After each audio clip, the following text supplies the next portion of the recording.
নজর রাখছেন আমার উপর? লজ্জার রেশটুকু লাঘব টেনে চটপট কিবোর্ডে আঙুল চালালো প্রিয়ান্তি। মেসেজটা সেন্ড করে এবারও অপেক্ষা থাকলো। টাইপিং লেখা উঠেছে। চাতক পাখির মতো চেয়ে রইল সে। পরক্ষণই ওপাশ থেকে ভেসে এলো ছোট্ট বাক্যটা, নজর নয়, খেয়াল রাখছি। পরবর্তী মেসেজটা এলো পরপরই, কিপিং অন আই অন সামন অ্যান্ড লুকিং আফটার সামন। দুটো কিন্তু এক জিনিস নয় মিসেস। খেয়াল রাখছে, মানুষটা তার খেয়াল রাখছে। নজর তো শত্রুর উপর রাখা যায়, কিন্তু খেয়াল খেয়াল তো কেবল নিজের খুব কাছের মানুষেরই রাখা হয়। তাহলে তিনি কি তাকে নিজের কাছে মানুষ হিসেবে ভেবে নিতে শুরু করেছে? মেয়েটার ফর্সা কপাল জুড়ে ঘামের বিন্দু জমে উঠল। লোকটার কথা জালে এভাবে মানুষকে আষ্টে পিষ্টে বাঁধতে পারে কিভাবে? এত ধারালো, এত মায়াবী কথা একটা রাজভারী নেভি কমান্ডারের মুখে শোনা শোভা পায়। ওনার এই এক লাইনের উত্তর প্রিয়ান্তি সমস্ত রাগ ক্ষোভে দেওয়ালের এক নিমিষেই ফাটল ধরিয়ে দিল। খানিকটা সময় নিয়ে নিজেকে সামলে নিয়ে প্রিয়ান্তি আবার লিখল পার্থক্যটাকে। এটাই কৌতূহল হলো, অন্যটা গুরুত্ব। আমার কাছে তো দুই বিষয়ে একই লাগছে। তাহলে আপনার শিক্ষকের বিরুদ্ধে আমার কিছু গুরুতর অভিযোগ আছে। চরম বিরক্তিতে কপাল কুঁচকুলো দ্রুত লিখল প্রিয়ান্তি। এখানে আমার শিক্ষকের টানছে কেন? কারণ উনি ওনার দায়িত্ব ঠিক মতো পালন করেননি। কী দায়িত্ব? আপনাকে শব্দের গভীরতা আর পার্থক্য শেখানোর। প্রিয়ান্তি এবার সত্যি সত্যি চোখে ওঠালো। লোকটা অসম্ভব বিরক্তকর। একটা কথা ঠিকঠাক উত্তর দিলে কি এমন মহাভারত অশুদ্ধ হবে? আবার অদ্ভুতভাবে ওনার এই বিরক্তর কথা ভঙ্গিটা ভীষণ রকম সহ্য হয়েও যায়। কিছুক্ষণ ফোনের দিকে তাকিয়ে থেকে ও চটপট লিখল, আচ্ছা ঠিক আছে, মস্ত বড় পণ্ডিত আপনি। তাহলে পার্থক্যটা একটু বুঝিয়ে বলুন দেখি। প্রশ্নটা আসে সন্দেহ থেকে। আর দ্বিতীয়টা, স্পেল আগলে রাখা গভীর অধিকার, তা আমি ঠিক কেন কামড়ে ধরল? এই লোকটা একটাই মস্ত বড় সমস্যা। সোজা করে কোনো কথা বলে না, ঘুরে পিছড়ে এমন মোহনীয়ভাবে মনের কথাগুলো বলে যে উত্তর খুঁজতে গিয়ে মানুষের নিজের ওনার জালে ফেসে যায়। নিজেকে কিছুটা সামলে নিয়ে প্রসঙ্গ পাল্টানোর জন্য লিখল, তাহলে আপনি পরোক্ষভাবে স্বীকার করছেন যে আমার খোঁজ নিয়েছেন। স্বীকার করার মতো কোনো অপরাধ কি করেছি? আমি তো সেটা বলিনি, কিন্তু আপনার জেরা করার ভঙ্গিটা ঠিক সেটাই দাবি করছে। প্রিয়ান্তি ফোঁস করে একটা দীর্ঘশ্বাস ফেলল। লোকটার সাথে তর্কে যে তার ওর সাধ্যের বাইরে। ও লিখল, আপনি সবসময় এমন। কেমন? এই যে বরাবর প্রশ্নের উত্তরে প্রশ্ন ছুড়ে দেন। না, সবার সাথে এমন করি না। তাহলে শুধু আপনার সাথেই করি কেন? কারণ বাচ্চার মাকে বিরক্ত করার এই অদ্ভুত আনন্দটুকু আমি হাতছাড়া করতে চাই না। চলে চেহারা বুঝে গেল প্রিয়ান্তি। মুখ হা হয়ে বিড়বিড় করতে করতে লিখল, অসাধ্য। তৎক্ষণাৎ উত্তর দিল, ধন্যবাদ। আমি কোনো কমপ্লিমেন্ট দিতে দেইনি আপনাকে। আমি ওটাকে কমপ্লিমেন্ট হিসেবে গ্রহণ করেছি। প্রিয়ান্তি এবার হতাশ হয়ে কপালে হাত দিল। এই লোকের সাথে কথা বলা আর নিজের উপর নিয়ন্ত্রণ হারানো একই কথা। আচ্ছা, সত্যি করে বলুন, আপনি কিভাবে জানলেন আমি সেখানে গিয়েছিলাম? জানার প্রয়োজন ছিল, তাই জেনেছি। এটা কোনো উত্তর হলো? এভাবে হঠাৎ হুটহাট সব জেনে ফেলাটা কোনো স্বাভাবিক মানুষের লক্ষণ নয়। আমাদের সাধারণ মানুষ ভাবাটা তো আপনার প্রথম ভুল মিসেস। আমাদের কাজই তথ্যের গভীরে যাওয়া। তবে আপনার ক্ষেত্রে কোনো বাড়তি ইনভেস্টিগেশনের লাগেনি। সূত্র খুবই প্রিয়ান্তির চোখ ছোট ছোট করে ভাবল, বিশ্বস্ত সূত্রটা আবার কে? কাকে ইঙ্গিত করে কথাটা বলল? ওর ভাই ভাবি ছাড়া তো ওই বিষয়ে আর কেউই কিছু জানে না। ওর মাথায় কাজ করা বন্ধ করে দিল। ঠিক করলো এই লোকটার সাথে আর একটাও হয়তো কথা বলবে না সে। তবুও মনে মনে কোথাও পরবর্তী মেসেজের অপেক্ষায় থাকলো। মিনিটখানেক পর হলো এভাবেই। ওকে অবাক করে দিয়ে সত্যি সত্যি স্ক্রিনটায় জল জল করে উঠল নোটিফিকেশনে, গুড নাইট। প্রিয়ান্তি মেসেজটা দেখে নিজের অজান্তে রাগ উঠল। লোকটা কি ওকে ব্যবস্থায় বাস্তবতা দেখাচ্ছে? প্রিয়ান্তি আত্মসম্মানে লাগলো। ঠিক করলো মেসেজই সিন করবে না। উপর থেকে দেখেই রেখে দিল, সেও দেখাবে ভাব, তাকে সস্তা ভাবা। প্রিয়ান্তি চ্যাটবক্স থেকে ব্যাক করে উপর থেকে প্রোফাইলের দিকে তাকালো। সে ফাঁকা ধবধবে সাদা ব্লক প্রোফাইলে পিকচার, কোনো ছবি নেই। আস্তে একটা নিরামিষ লোক। ফোনটা বন্ধ করে বিছানায় রাখলো। ওয়াশরুম থেকে ফ্রেশ হয়ে জামা পাল্টে এলো। লাইট অফ করে ফোনটা হাতে নিয়ে পুনরায় কি মনে করে যেন হোয়াটসঅ্যাপে ঢুকলো। চ্যাট লিস্টের দিকে চোখ পড়তে প্রিয়াঙ্কের চোখ দুটো আটকে গেল সেখানে। লোকটা প্রোফাইলে সেই শূন্য সাদা বৃত্তটা আর খালি নেই, সেখানে এখন একটা ছবি জ্বলজ্বল করছে। প্রিয়াঙ্কি দ্রুত প্রোফাইলের পিকচারটার ওপর ক্লিক করে ছবিটা ফুল স্ক্রিন করলো। একটা দুরন্ত ছবি, যত দূর চোখ যায় শুধু অর্থের নয় সমুদ্র। সেই উত্তাল সমুদ্রের মাঝে একটা জাহাজের ডেকে দাঁড়িয়ে আছে উনি। পরনে নেভি সেই চেনা সাদা ধবধবে অফিসিয়াল ইউনিফর্ম, কাঁধের ওপর কমান্ডারের স্ট্যাপটার স্পষ্ট জ্বলেছে। ছবিটা পুরো মুখ দেখা যাচ্ছে না, সমুদ্রের দিকে মুখ করে একপাশে হয়ে দাঁড়িয়ে আছে। সেই তীক্ষ্ণ চিবুক চওড়া পুরুষালী পিঠে একরাশটা দেখা যাচ্ছে শুধু। কেউ হয়তোবা ওনার আগোচারেই চুলেছিল ছবিটা। লোকটা দেখতে একটা আকর্ষণীয় কেন? বিষয়টা যেভাবেই হোক, এই লোকটা তো তার স্বামী, সত্যি স্বামী। 2 দিন আগেও যাকে ভালোবাসার ফলস্বরূপ ওরকম ভাবে রিজেক্ট হতে হয়েছে, সেই ব্যক্তিটি এখন ওর এভাবে খেয়াল রাখছে।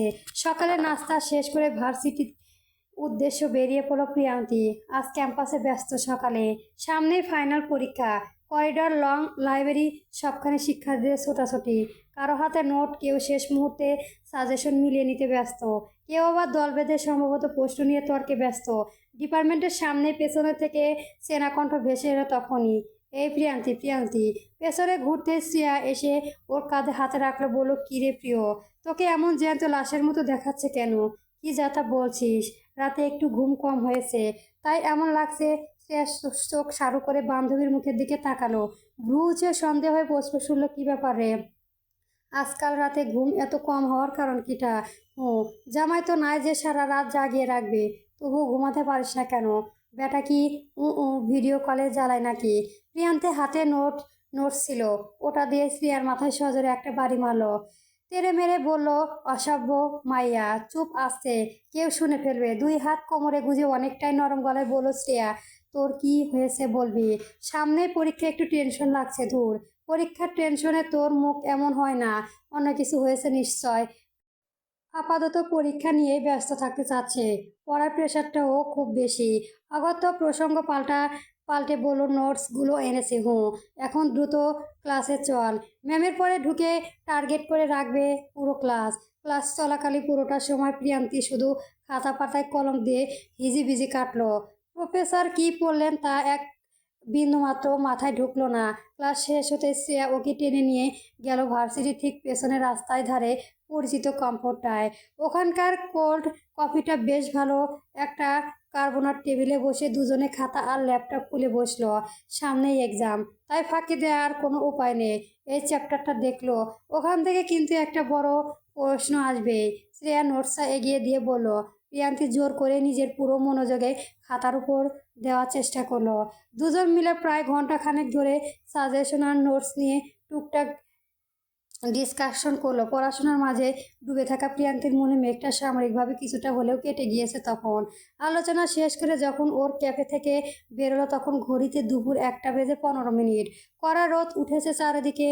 ক্যাফে থেকে মেইন রোডের দিকে যাওয়ার গলি মুখটা আসতেই খেয়ে দাঁড়ালো প্রিয়াঙ্কি। রাস্তার ওপারে একটা চকচকে কালো মার্সিডিজ গাড়ি দাঁড়িয়ে আছে, আর তার ঠিক পেছনেই সিকিউরিটি আরও 2টো কালো রঙের গাড়ি থামানো। মার্সিডিজের পাশে হেলান দিয়ে দাঁড়িয়ে আছে এক যুবক। ও দূর থেকে দেখে চিনে ফেল অভিরাজ। পরনে একদম নিখুঁত দামি ব্র্যান্ডের একটা গাঢ় নীল রঙের 3 পিস স্যুট। ফর্সা মুখে রোদ চশমা গোড়া, কারোর সাথে ফোনে অত্যন্ত গম্ভীর মুখে কথা বলে চলেছে। পেছনে হাত জোড়া করে দাঁড়িয়ে আছে 2জন ব্যক্তিগত বডিগার্ড। প্রিয়াঙ্কি ইচ্ছে হলো ওখান থেকে উল্টে পায়ে হেঁটে পালিয়ে যেতে চায়। সে শ্রেয়ার হাঁটা শক্ত করে ধরে নিচু গলায় বলল, শ্রেয়া, চল ওই পাশে দিয়ে ঘুরে যায়, জলদি চল। কেন রে, কি হলো? শ্রেয়া কৌতূহল নিয়ে ও পাশে তাকাতে নিজেও অভিরাজের দেখে চিনে ফেললো। বললো, আরে ওনাকে চেনা চেনা লাগছে না, কথা বলিস না, জাস্ট চল। প্রিয়াঙ্কি নিজের কোনাটা একটু টেনে মুখের সামান্য আড়াল করে অভিরাজকে পাশ কাটিয়ে দ্রুত গতিতে চলে। অভিরাজের তীক্ষ্ণ নজর ওর ওপর পড়ো, কিন্তু ভাগ্য বোধহয় আজ ওর সাহস ছিল না। গাড়ির সামন্তরা দূরত্বটা পায় করতে যাবে, তাই অমনি ডাক পড়লো। প্রিয়াঙ্কি। অভিরাজের ভারী গলায় ডাক কানে আসতে আঘাত থেমে দাঁড়ালো প্রিয়াঙ্কি। তীব্র অস্বস্তি সত্ত্বেও থামতে বাধ্য হলো। এই লোকটার মুখোমুখি হওয়া তো দূর, ওনার নামটা শুনলেও এখন ওর দম বন্ধ হয়ে আসে। আর এক কদমও না বাড়িয়ে ঠিক ওখানেই থোয়া মেরে দাঁড়িয়ে রইল। পাশে দাঁড়িয়ে থাকা শ্রেয়া কপালে ভাঁজ ফেলে ওপাশে তাকালো। তারপর প্রিয়ন্তীর হাতটা আলতো চেপে ধরে ফিসফিস করে বলল, লোকটা তোর নাম জানলো কিভাবে? তোকে চেনে? চিনিস নাকি ওনাকে? প্রিয়ান্তি ঢোক গিলে মিনমিন করে জবাব দিল, উনি অভিরাজ। কি? ততক্ষণে অভিরাজ রোদ চশমাটা খুলে পকেটে ভরে রাখলো। কয়েক কদম এগিয়ে এসে দাঁড়ালো ওর সামনে। নিরুপায় প্রিয়ান্তি সৌজন্যতায় মুচকি হাসলো। এখানে কি করছেন আপনি? প্রশ্নটা করেই পরক্ষণে আশেপাশে তাকালো অভিরাজ। নিজের ভুল সংশোধনের ভঙ্গিতে আশেপাশে একটু চোখ বুলিয়ে আলতো হেসে বলল, ও আই এম সরি। এটা তো আপনার ভার্সিটি, তাই না? আমি আসলে ভুল জায়গায় ভুল প্রশ্ন করে ফেলেছি। লোকটা প্রশ্নে বিরক্তি প্রকাশ পেলেও জোর করে হাসল প্রিয়ান্তি। সৌজন্যতামূলক হাসি ফুটিয়ে বলল, ঠিক আছে, আপনি এখানেই। আমার একটা প্র্যাকটিক্যাল মিটিং ছিল এই এরিয়াতে, জাস্ট শেষ করেই বেরোচ্ছিলাম। অভিরাজ বেশ স্বাভাবিক গলায় বলে থামলো, যাক, বেশ ভালোই হলো, এখন দেখা হয়ে গেল। তখন তখন চলুন কোথাও বসা যাক। ওই সামনে ক্যাফেটা বেশ ভালোই শুনলাম, ওখানেই বসি। প্রিয়ান্তি মনে মনে শিউরে উঠল। এই লোকটার সাথে এক সেকেন্ডও কাটাতে চায় না। চট করে নিজের নারাজ ভাবটা লুকিয়ে একটা সুন্দর মিষ্টি হাসি মুখে ফুটিয়ে বলল, ধন্যবাদ, কিন্তু আমার মাত্র ওই ক্যাফে থেকে কফি খেয়ে বেরোলো, এখন আর একদমই ইচ্ছে নেই। অভিরাজ এত সহজে দমে যাওয়ার পাত্র নয়। চিবুক কুচিয়ে বলল, তাতে কি হয়েছে? জাস্ট একটা কোল্ড ড্রিঙ্কস আর আইসক্রিম নিলে। চলুন না প্লিজ, আজ আসলে একটু তাড়া আছে। আচ্ছা ঠিক আছে, আসলে চলুন, আপনাকে বাড়িতে ড্রপ করে দিয়ে যায়। আমি তো আপনাদের গাড়ির ওখান দিয়ে যাচ্ছি। বলতে বলতে সোজা এগিয়ে দাঁড়ালো তার পেছনে দাঁড়িয়ে থাকা চকচকে মার্সিডিউস তার দিকে। প্রিয়ান্তি ঘাবড়ে গিয়ে শ্রিয়ার হাত চেপে ধরল। ও কোনোভাবে এই লোকের গাড়িতে উঠবে না। দ্রুত মাথা নেড়ে অসম্মানিত জানিয়ে বলল, না না, আমি আপাতত বাড়িতে যাচ্ছি না। আমার লাইব্রেরিতে যেতে হবে, কিছু দরকারি বই কালেক্ট করতে হবে আজ। অভিরাজের পেছনে থাকা বডিগার্ড এর ফোনটা বেজে উঠল তক্ষণে। পকেট থেকে ফোনটা বের করে স্ক্রিনের নাম্বারটার দিকে তাকাতেই ফ্যাকাশে হয়ে এলো মুখের রং। লোকটার ঢোক গিলে আর চোখে অভিরাজের দিকেই তাকালো। অভিরাজ তখন প্রিয়ান্তির সাথে কথা বলায় ব্যস্ত।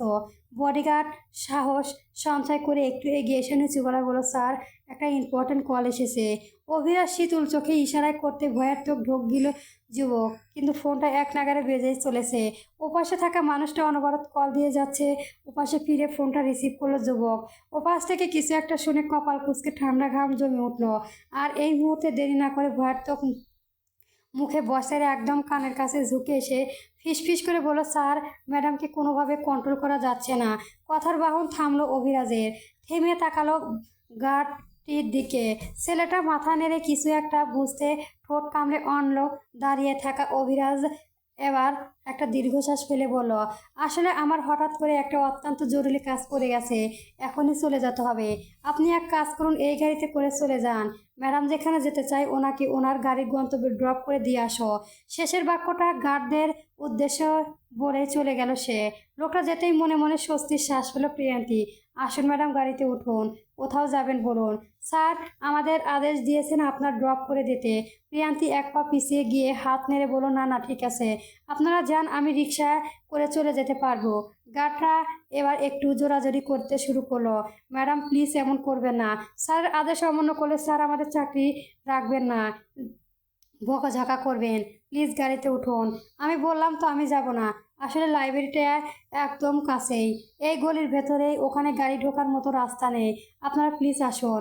প্রিয়ান্তি দৃঢ়কণ্ঠে দেখে গার্ডরা আর বেশি জোরাজোরি করার সাহস পেল না। অগত্য সালাম দিয়ে গাড়িতে উঠে চলে গেল। গাড়িটা চোখের আড়াল হতে প্রিয়ান্তি আর শ্রেয়া মেইন রাস্তার এপাশে সরে এলো। প্রিয়ান্তি এতক্ষণে বুক ভরে একটা স্বস্তির নিঃশ্বাস ফেলল। কপালটা ঘামে ভিজে গেছে। শ্রেয়া এতক্ষণ পুরো নাটকটা হাঁ করে দেখছিল। প্রিয়ান্তিকে কৌনি দিয়ে ধাক্কা দিয়ে কৌতূহলে জিজ্ঞেস করলো, মিথ্যে বললি কেন? ফ্রিতে এমন লাক্সারিয়াল গাড়িতে যাওয়ার সুযোগটা ছাড়লি বা কেন? গেলেই তো পারতিস। সমস্যা কোথায় ছিল? প্রিয়ান্তি অনা দিয়ে কপালে জমে থাকা ঘামটুকু মুছতে মুছতে শ্রেয়ার দিকে তাকালো। বান্ধবীর হাতটা শক্ত করে টেনে ধরে বলল, গাড়ির এসি হাওয়ায় খাওয়ায় যে আমার আজকে তোর সঙ্গে খোলা রিক্সা করে চলতে বেশি মন চাচ্ছে রে। অনেকদিন রিক্সায় ঘুরি না, চল জলদি একটা রিক্সা ডাক। তপ্ত দুপুরে রোদ চড়ে মাথাটা ভন ভন করছে প্রিয়ান্তের। রিক্সা ভাড়া মিটিয়ে বাড়ির ভিতরে প্রবেশ করলো সে। ড্রাইভিং রুমে যেতে চোখ পড়লো সোজাসুজি রেডি হয়ে বসে থাকা ভাবির উপর। প্রিয়ান্তি থেমে দাঁড়িয়ে জিজ্ঞেস করলো, কোথায় যাচ্ছ নাকি ভাবি? প্রিয়ান্তিকে দেখেই মিতালি মুখে চওড়া এক হাসি ফুটে উঠলো। সোফা থেকে উঠে দাঁড়িয়ে বলল, যাবো, তোমার জন্য অপেক্ষা করছিলাম। ফ্রেশ হয়ে একটু নিচে আসো তো, তোমায় নিয়ে একটু বাইরে যাব। প্রিয়ান্তি ক্লান্তি ভরা মুখে ভ্রু কুঁচকে জিজ্ঞেস করলো, কোথায় যাবে এই অসময়ে? আরে এই তো সামনে আমাদের এলাকায় ওই পার্লারটায় যাব। কতদিন হয়ে গেল নিজের কোনো যত্ন নেওয়া হয় না। রূপচর্চা তো নাম গন্ধই নেই। তোমার ভাই আগের মতো প্রশংসাও করে না। শরীরে একটু যত্ন অতি করার দরকার। ভাবছি আজকে গিয়ে একটু ভালো করে ম্যানিকিউর করব। এখন তোমার ভাই এলে তো যেতে দেবে না। একা যেতে মন চাচ্ছিল না, ভাবলাম তোমাকে সঙ্গে করে নিয়ে যাই। প্রিয়ান্তি নিজের কাঁধে ব্যাগটা সোফায় এক পাশে নামিয়ে রাখলে একটু ভাবলো, উপরে গিয়ে যদি এখনো জামা কাপড় ছেড়ে ফ্রেশ হয় তবে শরীরের অলসতা আরও দ্বিগুণ হয়ে চেপে বসবে।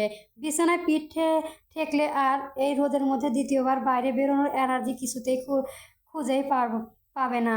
তার চেয়েও এই পোশাকে একবার ঘুরে আসাই ভালো। তাহলে এখনই চলো। ওপরে গিয়ে ফ্রেশ হলে শরীরটা আরও বেশি টায়ার্ড লাগবে। অলসতা এসে ঘিরে ধরবে, তখন আর এক পাও নড়তে ইচ্ছে করবে না। এবারে কাজ সেরে এসে তারপর ফ্রেশ হয়ে আরাম করে ঘুমাবো।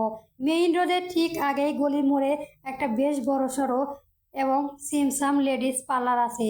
বড় থেকে দূরত্ব বাড়ি থেকে দূরত্বটাও খুব বেশি নয়। এলাকায় নারীদের আনাগোনা এখানেই বেশি। মিনিট 10 মাথায় পার্লারের ভেতরে এসে পৌঁছালো ওরা। পার্লারে একটা আরামদায়ক সোফা গিয়ে ধপাস করে বসলো প্রিয়ান্তি। ব্যাগ থেকে ফোনটা বের করে স্ক্রিনে আঙুল চালাতে শুরু করলো। ভাবলো ভাবি ম্যানিকিউর করবে অন্তত ঘন্টাখানেক। মালালা চুপচাপ ফোন গুটিয়ে সময় পার করে দেবে। মিতালি গিয়ে কাউন্টারের সামনে দাঁড়ালো। সেখানে পার্লারে চেনা এক কর্মী দাঁড়িয়েছিল। এলাকায় পার্লার হওয়ায় মিতালি ওদের আগে থেকে চেনে। কাউন্টারের মেয়েটি মিতালিকে দেখে বিনয়ী হেসে বলল, কেমন আছিস ভাবি? এই তো আলহামদুলিল্লাহ, তোমার কি অবস্থা? তানিয়া মেয়েটি হেসে জবাব দিল। টুকটাক কিছুক্ষণ কথাবার্তা চলল দুজনের মধ্যে। কথার মাঝখানে জিজ্ঞেস করলো, কতদিন পর এলে? কি করাবেন আজকে? আমি তো ম্যানিকিউর করাবো, তবে তার আগে একটা জরুরি কাজ আছে। এই যে আমার ননদ, ওর নাকটা আজকে একটু ফুটিয়ে দিতে হবে। প্রিয়ান্তি ফেসবুকে একটা রিলস দেখছিল তখন। কথাটা কানে যেতেই অমনি ধূপ করে আকাশ থেকে পড়লো যেমন। ফোনে স্ক্রিন থেকে চোখ সরিয়ে স্থির করলো ভাবির উপর।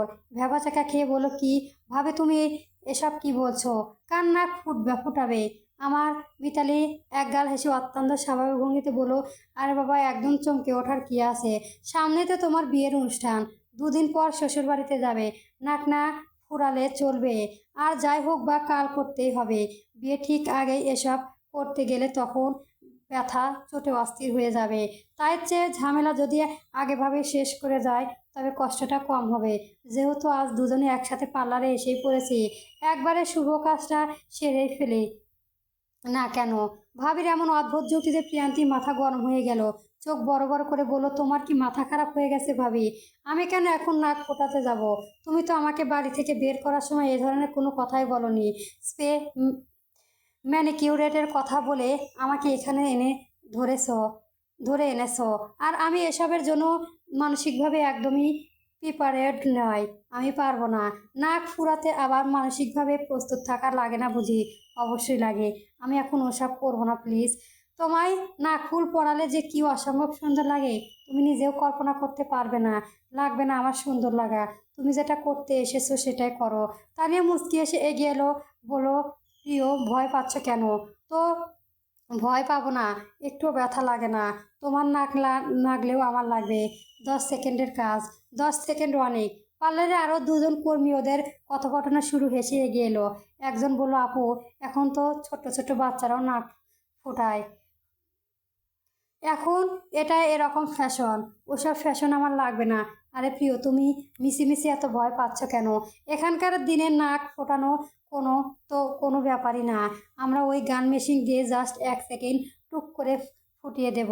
তুমি বিন্দুমাত্র ব্যথা পাবে না। পিঁপড়ের কামড়ানোর মতো একটুখানি লাগবে শুধু। আমাদের ওপর ভরসা রাখো। প্রিয়ান্তি তবুও মানতে নারাজ। ভয় পেয়ে পিছিয়ে যেতে দেখে পার্লারের অন্য মেয়ে ও কাজ ফেলে এগিয়ে এলো। তানিয়ার পাশে থাকা ছোট্ট মেয়েকে দেখিয়ে বলল, এই রিমি, এদিকে আয় তো। 14-15 বছরের মেয়েটা দৌড়ে এলো। জিয়াপু, তোর নাকটা কবে ফুলিয়েছিলি? গত মাসে ব্যথা পেয়েছিলি? মেয়েটা মাথা নেড়ে বলল, একটুও না আপু, আমি তো হাসতেই ছিলাম। প্রিয়ান্তি সন্দেহ করা চোখে তাকালো। মিথ্যে বলছো? সত্যি বলছি, কাঁদনি? না, একটুও না। না দেখেছ প্রিয়, ছোট্ট একটা বাচ্চাও ভয় পায় না, আর তুমি শুধু শুধু এত ভয় পাচ্ছ। মিতালি এবার আর কোনো অজুহাত শুনল না। তানিয়া আর মিতালি মিলে জোর করে এনে বসালো রিভিলিওস চেয়ারটায়। ছাড়ো আমাকে। ভাবে প্লিজ, বলছি ছাড়ো, আমার ভালো লাগছে না কিন্তু। আচ্ছা, আমি চিৎকার করব। প্রিয়ান্তি চেয়ারে বসে ছটফট করছে। পার্লারের মেয়েগুলো প্রিয়ান্তিকে সাহায্য কিয়ে যাচ্ছে। প্রিয়ান্তি তবুও নারাজ। এক পর্যায়ে আশাহত হয়ে চোখ মুখ খিচিয়ে নিল। তানিয়া চট করে ড্রয়ার থেকে এই সিল্কের গান মেশিনটা বের করলো। ওটার মাথায় একটা ধারালো স্টার লাগানো। প্রিয়ান্তি ওটা দেখে আতঙ্কে চোখ বন্ধ করে ফেলল। বুকের ভেতরটা তখন ধরফর করছে। সামনে কপাল বেয়ে ঠান্ডা ঘাম নেমে এসেছে। ভাবে প্লিজ, আমি মরে যাব। ওটা সরিয়ে নাও, কিচ্ছু হবে না সোনা, চোখটা বন্ধ করো। তানি অত্যন্ত অভিজ্ঞতা হাতে প্রিয়ান্তির নাকের ডান পাশে নরম চারটায় একটু স্পিকার লাগিয়ে জায়গায় ঠান্ডা করে নিল। তারপর নিখুঁত নিশানায় মেশিনের মুখটা নাকের উপর চেপে ধরল। প্রিয়ান্তি তখন হাত পা ছটফট করানোর চেষ্টা করছে। রেডি, 1 2 3 কাউন্ট ডাউন করেই মেশিনের টার্গেট চাপ দিল। হঠাৎ একটা তীব্র ধপা শব্দ হলো, আর সেই সাথে মুহূর্তের জন্য মন হলো একটা জলজ্বলন্ত কয়লার টুকরো সরাসরি প্রিয়ান্তির নাকের চামড়া ভেদ করে ভেতরে ঢুকে গেছে। চোখ মুখ খিসে চিৎকার করে উঠল প্রিয়ান্তি। 2-1 ফোঁটা নোনা জল গলো গাল বেয়ে। মিতালি আগে থেকেই একটা নাকফুল দিয়ে রেখেছিল তানিয়ার হাতে, সেটাই খুব সূক্ষ্মভাবে পরিয়ে দিল প্রিয়ান্তির নাকে। নাকটা টকটকে লাল টমেটোর মতো রূপ ধারণ করেছে। মেয়েটার চোখ জল আর নাকের জল এক হয়ে গেছে। তখন ব্যাস ব্যাস হয়ে গেছে আমার লক্ষ্মী বোনটার। আর কোনো ব্যথা নাই দেখ। প্রিয়ান্তি চেয়ারে বসে হাঁপাচ্ছে। কাপা কাপা হাত দিয়ে নিজের নাকের উপর আলতো করে ছোঁয়া দিল। একটা শক্ত ছোট ধাতু কিছু ওখানে বসে গেছে। ওর চোখের পানি মুছতে মুছতে সামনে বড় আয়নাটার দিকে তাকালো। আয়নায় নিজের প্রতিচ্ছবি দেখে নিজেই নিজের চোখকে বিশ্বাস করতে পারছিল না। ফর্সা কান্নার লাল হয়ে যাওয়ার নাকের ঠিক এক পাশে একটা বিন্দুর মতো ছোট্ট ডায়মন্ডের নাকফুল পার্লারের লাইটিং আলোয় হীরের মতো জ্বলজ্বল করছে। নাকটা লাল হয়ে থাকায় ওর ছোট্ট হীরের টুকরোটা আরও বেশি ফুটে উঠেছে যেন। ব্যথাটা তখনও ধপধপ করছে। কিন্তু আয়রের সামনে নিজের এই সদ্য নতুন প্রতিবিলম্ব দেখেও নিজেই মুগ্ধ। খারাপ লাগছে না। তবুও অভিমানী গলায় ভাবিকে বলল সে, তুমি একটা আস্ত চিটিংবাজ ভাবি।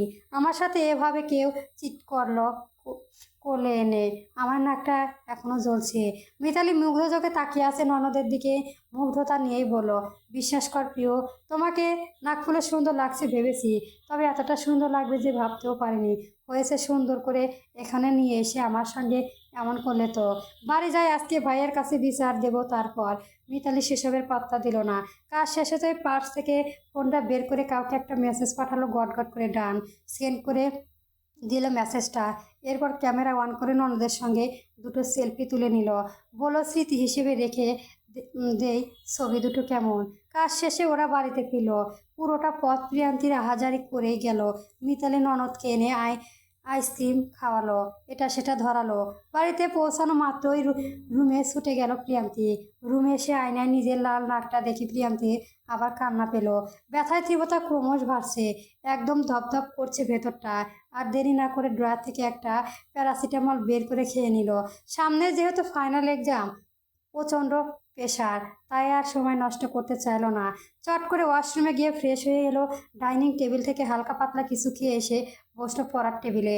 ইংলিশ লিটারেচার বইটায় একটা পয়েম এর সারাংশ মুখস্থ করেছিল বসে বসে।